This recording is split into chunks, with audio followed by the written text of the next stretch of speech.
তোমার কি রাশি? আজকে অক্ষয় তৃতীয়ার দিন ছোট্ট একটা কি জিনিস কিনলে তোমার লাক বা সৌভাগ্য খুলে যাবে, সেই নিয়ে আজকের ভিডিও। কন্যা রাশি, শনি 7.5 ঢাইয়া এসবের সাথে কোনো লেনদেন নেই, কিন্তু একটু পিস্তা বা সবুজ রঙের এলাচি যদি কিনতে পারো খুব ভালো, এবং হলে পরে সম্ভব তোমার ছোট বোনকে একটুখানি কোনো গিফট দিও। তুলা রাশি, বৃষভের পরে যদি কারো ভালো সময় আসছে সেটা হচ্ছে তোমার। এই দিন তুমি একটু নুন কিনবে এবং সম্ভব হলে নুন দানও করবে।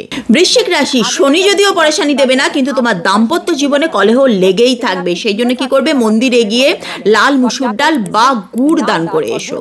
বৃশ্চিক রাশি, তুমি কি করবে, তুমি একটা পারফিউম কিনবে, কিন্তু সেটা কিন্তু গোলাপের, হ্যাঁ, রোজ ফ্লেভারের কোন একটা পারফিউম কিনবে, তার সুগন্ধে তোমার জীবনেও পরিবর্তন আসবে। ধনুরাশি, তোমার 7.5 ঢাইয়া 7.5 সবে শুরু হয়েছে, তাই জন্য কি করতে হবে, কোনো মন্দিরে গিয়ে কেশর দান করে এসো।